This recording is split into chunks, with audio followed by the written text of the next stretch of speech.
신바람 사연 아파트. 오늘의 사연 시작하겠습니다. 안녕하세요. 저는 올해 29살이고 얼마 전까지만 해도 대학 시절부터 6년을 만나온 남자친구와 결혼을 준비하고 있던 예비신부였습니다. 예비신부였다는 말은 지금은 아니라는 소리니 이미 눈치채셨을 분들도 계실 것 같은데 맞습니다. 저는 결국 파혼이라는 결정을 내리게 되었고 이렇게 제 이야기를 사연으로 보내게 되었네요. 제 나이를 고려해보면 6년 만난 그 세월이 결코 짧은 시간이 아니에요. 철이 들기 시작할 무렵부터 계산하면 거의 제 삶의 절반을 함께 한 사람이나 마찬가지입니다.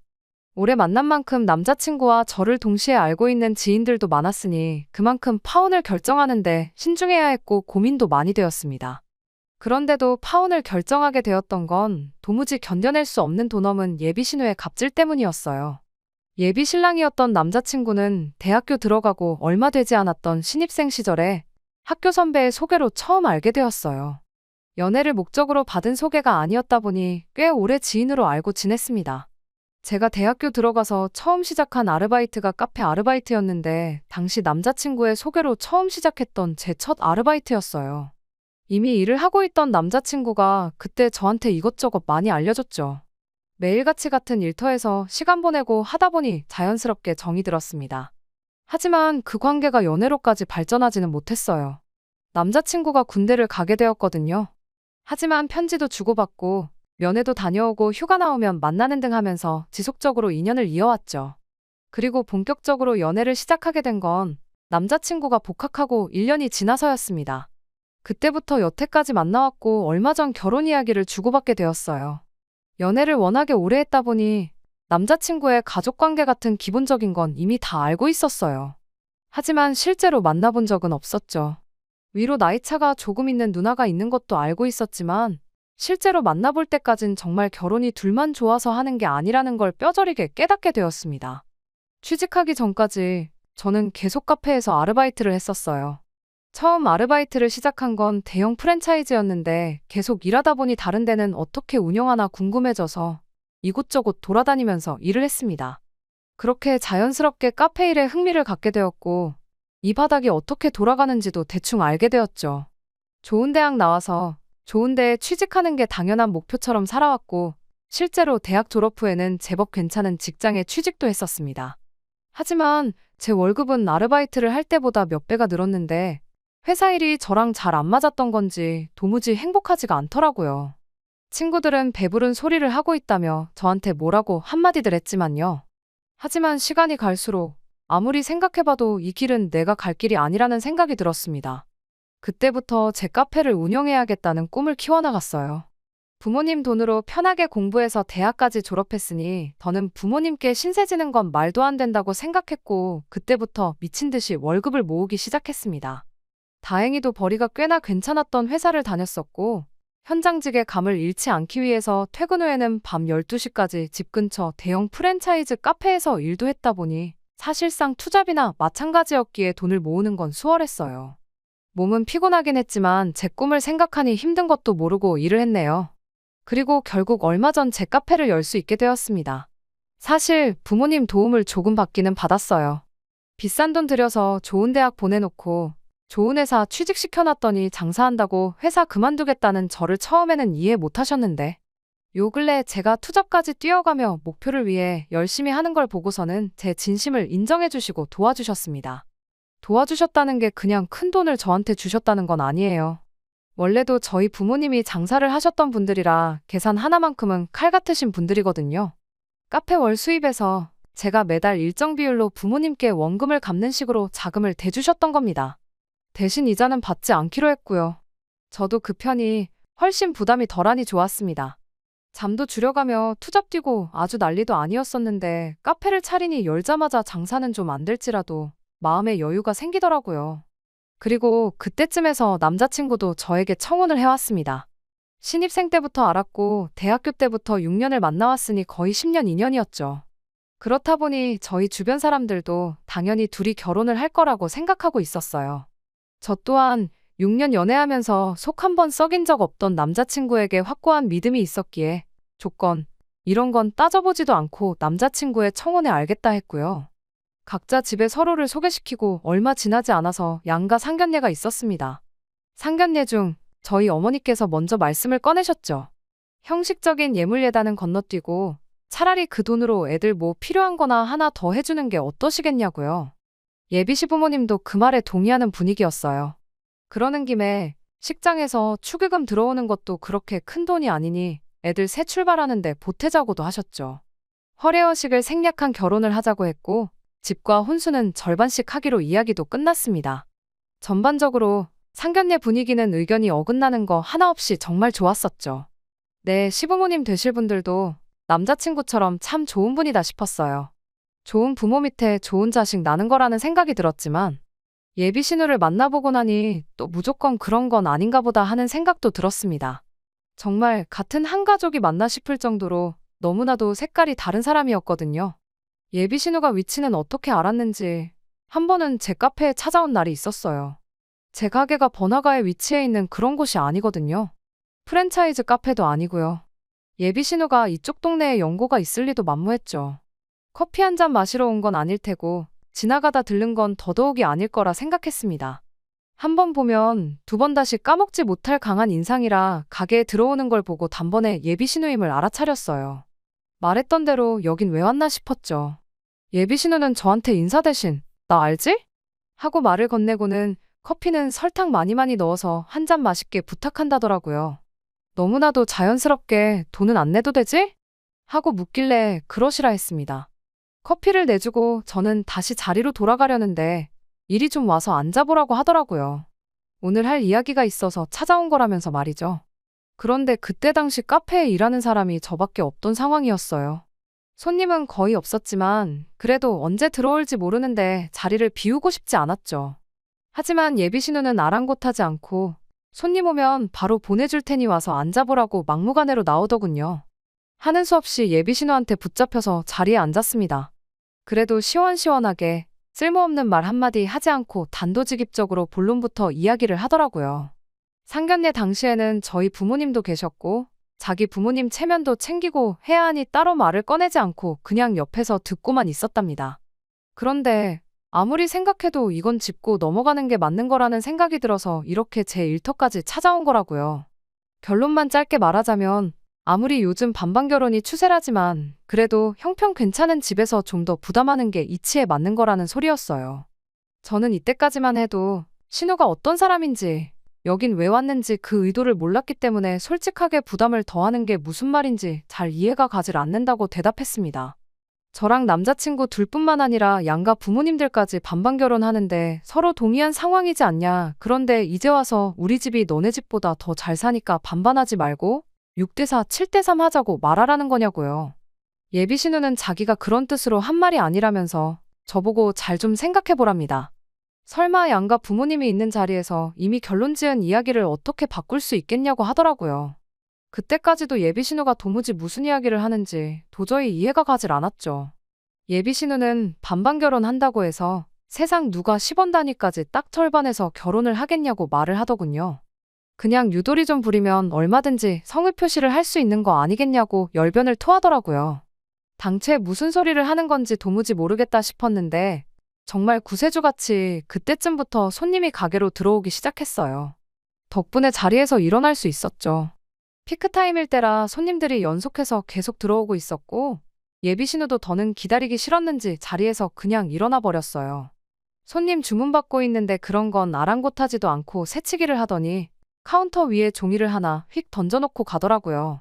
깜짝 놀라서 이게 뭐냐는 표정으로 예비 신우를 쳐다봤더니 예단 목록이니까 쭉 훑어보고 참고하라고 하고는 자리를 떠나더군요. 주문하던 손님도 가게를 나가는 예비 신우를 어이없이 쳐다봤어요. 제 앞에 던지듯이 두고 간 예단 목록을 보더니 자기가 좀 봐도 되겠냐고 물어보시더라고요.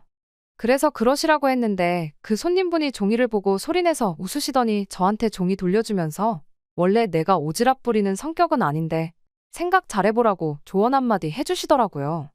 밀려드는 손님분들 주문이 다 끝나고 겨우 한숨 돌릴 시간이 돼서 예비 신우가 적어준 예단 목록을 봤어요. 그걸 예단 목록이라고 부르긴 조금 그랬어요.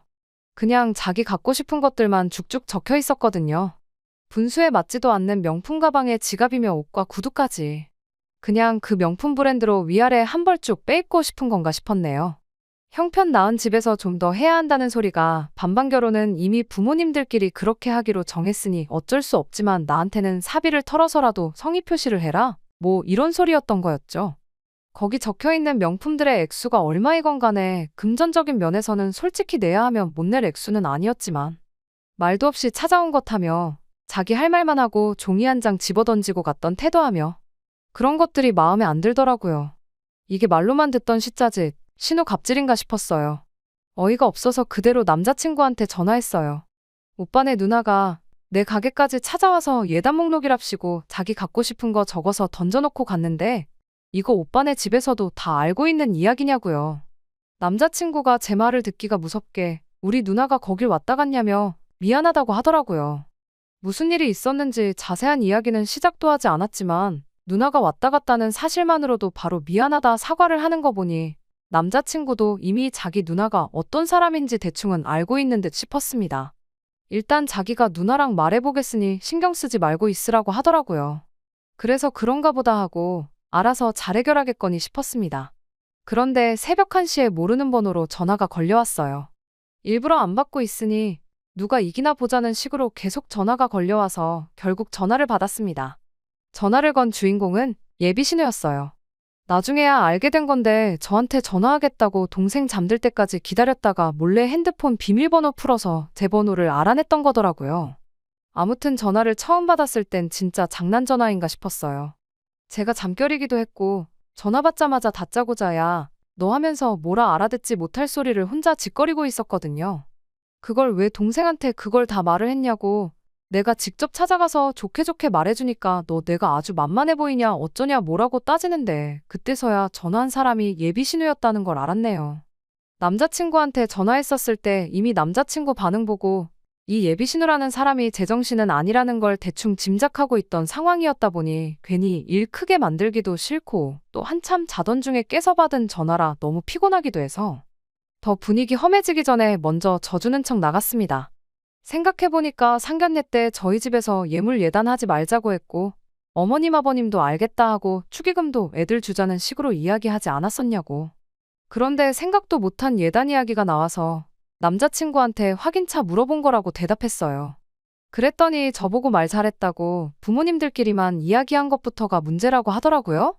그러더니 자기 동생이 그러니까 제 남자친구가 자기랑 나이 차가 많이 나다 보니 부모님 일터에 나가시면 자기가 깐난쟁이 남자친구를 업어 키웠다는 이야기를 하면서 자기한테도 키워준 공이 있다고 하는 거예요. 남자친구한테 있어선 자기가 두 번째 엄마나 마찬가지니 예단 예물에 관해서는 자기랑도 상의를 했어야 하는 거라고 하는 겁니다. 정말 얼토당토 않은 억지에 저도 웬만하면 좋게 좋게 말해 일찍 전화 끊어버리고 푹 쉬려고 했었는데 듣다 보니 도무지 그냥 넘어갈 수가 없겠더라고요. 어떻게 저렇게 아무렇지도 않게 자기 입으로 뻔뻔하게 동생 몇 번 돌봐준 거 가지고 엄마나 마찬가지라느니 그런 말을 떠들 수 있나 싶었죠. 예비신우가 남자친구랑 나이 차이가 많이 나긴 하는데 그래봐야 고작 6살 차이예요. 예비시 부모님이 아무리 일 때문에 바쁘셨어도 그렇지 갓난쟁이 아들을 6살밖에 안 된 딸한테 맡겨놓고 일터에 나가시진 않았을 거 아니에요? 뭐 진실 여부는 사실 궁금하지도 않고 중요한 것도 아니니 그냥 넘어갔어요. 대신 예비신우한테 원하는 대로 해주겠다 했죠. 무슨 말하는지 잘 알겠다고 적어준 예단 리스트에 적힌 대로 해달라는 대로 제가 다 해주겠다고 했어요. 혹시 덜 적은 게 있다면 지금 말해달라고 했죠. 예비신우는 이게 웬 떡이냐 하는 반응이었습니다. 애써 머릿속에 브랜드가 뭔지 제품명이 뭔지도 잘 기억 안 나는 걸 짜내서 말해주더라고요. 마지막에 가서는 이름을 기억해내는 것도 귀찮았는지 현금 예단으로 1,000만 원 정도 준비하면 좋겠다는 말까지 하더라고요. 그럼 이것들 준비하면 되겠냐 했더니 예비신우가 만족스러운 말투로 그렇다고 대답하고는 잘 자라 말하고 전화를 끊으려고 하더라고요. 전화를 끊기는 왜 끊으시냐고 아직 다 안 끝났다고 제가 예비신우를 멈춰 세웠죠. 예비신우가 뭐가 더 남았냐고 묻길래 원하는 대로 예단 준비하기로 했으니 이젠 제가 받고 싶은 거 말할 차례 아니냐고 했어요. 원래 예단이랑 예물 똑같이 주거니 받거니 하는 거 모르시냐고요. 아직 결혼을 안 해봤으니까 모르실 수도 있는데 보통 그렇게들 한다고 예단 제가 준비하는 만큼 저도 언니한테 예물 받아야겠다고 말했죠. 두 번째 엄마나 마찬가지라고 그러니 예단을 받아야 마땅하다고 하지 않으셨냐. 그럼 제가 예물을 요구해도 별 문제될 게 없지 않느냐 하고 되물었더니 지 하고 싶은 말만 쏟아내던 예비 신우가 아무 말도 없더라고요. 한참을 아무 말도 없길래 혹시 밤이 너무 늦어서 잠드신 거냐고 한참 자고 있어야 할 시간에 전화 받은 제 잘못이라며 미안하다 사과하는 척만 하고 예비 신우 대답도 기다리지 않고 그냥 전화 끊어버렸네요. 결혼할 사람의 누나인 걸 떠나서 그렇게 한 방 먹이니까 속이 아주 후련하더라고요. 다음날 남자친구한테 전화가 왔는데 전날 저녁까지 난리법석을 떨던 누나가 벼랑간 오늘 아침에 예단은 안 받는 게 맞는 것 같다고 생각을 바꿨다는 연락을 받았어요. 누나가 한번 저렇게 고집부리면 피곤해지는데 생각을 빨리 고쳐먹어서 다행이라고 안심을 하더라고요. 아마 무슨 일이 있었는지는 쪽팔려서 동생한테 말을 못했는가 싶었어요. 이렇게 예비신우랑 문제도 해결되니 이제 정말 날짜만 잡고 식만 올리면 우리도 결혼을 하는구나 싶었습니다. 그 뒤로 예비신우한테 연락 오는 것도 없었고 이렇게 정리가 되는구나 싶었죠. 그렇게 하나둘 결혼 준비를 하던 중 얼마 전이었어요. 예비신우가 또 제 카페로 찾아온 거예요. 이번엔 제가 카페에 없을 때 찾아왔습니다. 제가 매주 금요일마다 정기적으로 수업을 듣고 있는 게 있었거든요. 그래서 그날만큼은 부득이하게 직원 2명한테 가게를 맡겨놓고 수업을 들으러 갔습니다. 한참 수업을 듣고 있던 중이었는데 직원한테 전화가 온 거예요. 사장님 가족이라는 분이 왔는데 돈을 안 낸다고요. 직원들이 저희 부모님 얼굴은 다 알고 있거든요. 그런데 굳이 확인차 전화까지 하는 걸 보니 뭔가 이상해서 핸드폰으로 감시 카메라 앱을 켜서 누군가 확인해봤어요. 제 가족 중에 그렇게 염치 없는 사람이 누군가 싶었는데 확인하고 나니 그럴만도 하겠다 싶었네요. 바로 예비신우였거든요. 심지어 혼자 온 것도 아니었어요. 친구들 데려와서는 제일 넓은 테이블 2개를 붙여가지고 있더군요. 음료수만 먹는다고 하면 어떻게 하겠는데 쟁반해보니 빵이랑 케이크 디저트류도 인당 2~3개씩 담아서 줄도 서 있었어요. 주말이라 넉넉하게 준비해놓아서 문제는 없었는데 다른 손님들 계산도 못하게 카운터 점거해서 가족이니까 공짜로 내놓아라 행패 부리고 있길래 일단 직원한테 말해서 그냥 주라고 했습니다. 직원은 아무 죄도 없잖아요. 끼리끼리 논다더니 친구들도 다 똑같은 한통속처럼 보였는데 직원들한테 진상 중에 진상 5명을 동시에 상대하라고 하는 것도 못할 짓이다 싶었어요. 그리고 수업 끝나자마자 가게로 향했는데 제가 도착했을 때는 신우 일행은 이미 먹고 싶은 거 원 없이 먹고 내빼버린 뒤였습니다. 그 인간들이 돈 안 내고 먹은 걸 계산해보니 5명이서 20만 원치를 먹었더라고요. 집에 가져가서 먹겠다며 포장까지 해갔대요. 직원들을 나무랄 생각은 없었습니다. 괜히 더러운 꼴 보지 말라고 그냥 주라고 제가 직접 지시를 했었으니까요. 하지만 예비신우를 가만둘 생각은 없었어요. 제가 금요일마다 수업에 나가는 것도 제 측근 아니면 저희 직원들밖에 모르는 일인데 굳이 그때를 틈타서 가게에 왔다는 건 그동안 저 모르게 가게까지 찾아와 제 일거수 일투족을 감시했다는 거잖아요. 참 미쳐도 곱게 미쳐야지. 이게 곧 내 신우가 된다고 생각하니 소름이 돋더라고요. 근본적으로 멈추려면 결국 가족, 그러니까 남자친구의 도움이 필요하겠다 싶어서 곧바로 전화를 했어요. 남자친구는 지난번처럼 제 전화가 예비신우 관련돼서 걸려왔다는 걸 알자마자 앞뒤 상황은 듣지도 않고 연신 미안하다는 소리를 남발을 하기 시작했어요. 자기가 또 누나랑 이야기해 볼 테니 며칠만 기다려달라고 대답해왔고요. 문제는 그날 저녁이었어요. 예비신우한테서 다시 전화가 걸려왔습니다. 불행인지 다행인지 이제 예비신우가 제 전화번호를 알고 있다 보니 새벽에 전화 받을 일은 없었지만 자기가 해결하겠다더니 또 이렇게 전화를 받게 만드니 짜증이 나더라고요. 예비신우가 하는 말도 아주 가관이었습니다. 어차피 오늘 데려온 친구들이 니네 시골일 때 내가 데려갈 내 친구들이다 하면서 결혼식까지 와서 축하해줄 사람들인데 미리 커피랑 빵 몇 조각 대접했다 치면 되는 거 아니냐고. 그런데 그걸 또 그새를 못 참고 꼰지르냐며 조상 중에 친일파라도 있는 거 아니냐고 시비를 걸더라고요. 사소한 도발은 싸그리 다 무시해버렸고 필요 없으니 친구들도 데려오지 말라 했어요. 언니 친구들 없어도 내 결혼 축하해줄 사람 널리고 깔렸다고요. 그랬더니 있는 집 것들이 더하다더니 진짜 그렇다고 하면서 나랑 내 친구들이 축의금 내고 밥값만 축 내고 갈까봐 아까워서 그러는 거 아니냐고 빈정거리더라고요. 저는 정말 아무 말도 안 했는데 저런 소리를 하는 걸 보니 제가 예단 안 해줬다고 친구들 끌고 와 제 가게 쳐들어가서 공짜로 이것저것 뜯어먹고 그걸로 모자라 제 결혼식에 그 친구들 다시 끌고 와서 축의금 안 내게 하고 밥만 처먹이고 보낼 계획이 있다는 사실을 자백하고 있구나 딱 알았죠.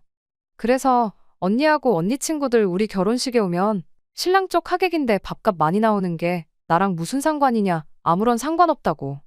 그러니 10명이고 100명이고 데려올 테면 데려와 보라고 했네요. 아뿔싸 싶었는지 한참 또 아무 말도 없다가 머리로는 도무지 저를 이기지 못하겠다 싶었는지 마지막에 가선 어거지를 부리기 시작했어요. 집에 돈 좀 있다고 아주 눈에 뵈는 게 없냐면서. 네가 지금 신호알기를 우습게 아는데 어디 결혼만 해보라고 시집살이 한번 제대로 준비해서 신호 무서운 게 뭔지 알려주겠다고 으름장을 놓더라고요. 세상에 시집살이를 시키겠다고 결혼 전부터 협박을 하는 사람은 신우밖에 없을 거예요. 처음엔 예비 신우 한 방 먹이는 재미라도 있었는데 이젠 말싸움하기도 귀찮고 다 짜증이 났어요. 무엇보다 제일 화가 나는 건 되도 않는 갑질하는 예비 신우보다 남자친구 때문에 더 화가 났습니다. 매번 알아서 잘 해결해보겠다고 말만 그렇게 해놓고 결국 예비 신우랑 2차전, 3차전 하는 건 늘 제 몫이었잖아요. 그래서 며칠 고민하다가 남자친구한테 단단히 제 입장을 전했습니다. 신우가 너한테 얼마나 대단한 사람인지는 모르겠는데 중간에서 이렇게 똑바로 중재 못하고 나만 혼자 시달려야 하면 나는 이 결혼 절대 못한다고요. 파혼도 감수하겠다는 제 말에 남자친구도 얼굴이 파랗게 질려서 자기가 이번에야말로 제대로 이야기해 볼 테니 기다려달라고 말하더라고요. 하지만 왠지 기다려달라는 그 말에 더 이상 신뢰가 가지 않았네요. 그래도 그날 저녁에는 예비 신우한테서 전화가 걸려오지 않았습니다. 다음 날이 지나고 또 다음 날이 지나도 아무 전화가 걸려오지 않았죠. 말한 대로 잘하고 있는 건가 싶었는데 그 다음 날 오후에 가게에 출근했더니 예비 신우가 한쪽 자리에 앉아서 저를 기다리고 있더라고요. 표정은 무슨 못 먹을 걸 먹기라도 했는지 똥 씹은 표정을 하고는 말이죠. 할 이야기가 있어서 찾아온 것처럼 보여 직원한테 미안한데 몇 분만 가게 좀 더 봐달라 말하고 맞은편 자리에 앉았습니다. 미안하다고 억지 사과 받고 싶은 생각도 없었어요. 단지 자기가 뭘 잘못했는지 깨닫고 앞으로 잘 지내보자고 한마디만 했으면 저도 여태까지의 악연은 그냥 잊어주려고 했죠. 그런데 예비 신우는 정신을 못 차리고 저랑 마지막 거래를 하러 왔던 거예요. 예단 리스트에 적어놓은 명품 가방 그거 하나만 사주면 자기가 평생을 두고 너한테 시집살이 시키는 일은 없을 거라면서요. 이젠 저도 볼장 다 봤다 싶어서 한마디 했어요. 마음에서 우러나지도 않는데 자꾸 해달라고 해봐야 나는 언니한테 단돈 100원도 쓰고 싶은 생각 없으니 그만 포기하라고요. 그랬더니 자기가 동생 얼굴 봐서 한번 참고 결혼 허락해주러 왔더니 말하는 싸가지 좀 보라며 들고 일어서더군요. 그러더니 제 머리끄댕이를 붙잡았어요. 직원이 재빨리 상황을 말리러 와서 더 큰일은 없었지만 제 얼굴에 작은 긁힌 상처가 생겼습니다. 그 길로 가게문 잠궈놓고 경찰 불렀어요. 신우가 먼저 저를 건드렸고 저는 반격도 하지 않았으니 꿀릴 게 하나도 없었습니다. 거기에 필요한 증거들은 전부 실시간으로 저장되고 있었기도 하고요. 경찰서 가서 신우랑 같이 조서 쓰고 있는데 남자친구랑 예비시 부모님이 후다닥 들어오더라고요. 예비시 어머니가 제 얼굴에 난 상처를 보고 미안해서 어쩌냐고 결혼식 때 흉이라도 남아있으면 어떡하냐고 걱정을 해주시더라고요. 그래서 거기다 대고 걱정 마시라고 했어요. 저는 이 결혼 못하겠다고 오늘부로 파혼이라고요. 남자친구한테는 다음 주까지 예약해놓은 거 전부 취소할 테니 그렇게 할라 말하고 위약금이 필요할 수도 있으니 말하면 말하는 대로 늦지 않게 돈이나 보내달라고 말했습니다. 파혼이라는 말에 예비 시어머니는 뒷목부터 잡으셨고 남자친구는 제 말 끝나기가 무섭게 제 앞에 무릎을 꿇고 빌더라고요. 누나 일은 미안한데 결혼하면 나랑 사는 거지 누나랑 사는 거 아니지 않냐고. 제발 한 번만 봐달라고 비는데 뭔가 잘못 생각하고 있는 것 같다고. 오빠네 누나 일로 짜증이 난 건 맞지만 파혼을 결심하게 만든 건 오빠 때문이라고 정정해줬습니다. 언니가 처음 내 가게를 찾아온 것부터 오빠가 주소를 알려줬던 거 아니냐, 언니가 어떤 방법을 썼던 간에 내 전화번호 알아낸 것도 오빠 통해서지 않느냐고요. 솔직히 자고 있을 때 몰래 번호 훔쳐갔다는 것도 믿기지가 않는다고 했어요. 몇 번을 부탁해도 누나랑 이야기해보겠다고만 하지 해결한다고 말한 것 중에 말처럼 된 게 뭐가 있냐고 따졌죠. 결국 오빠는 누나 모시기는 그런 사람이라고요. 지금부터 이런데 결혼하면 얼마나 더 하겠냐고. 지금도 이렇게 꼴 보기 싫은데 그 꼴 더는 보고 싶지 않으니 지금 파혼하는 거라고 딱 잘라 말해줬죠.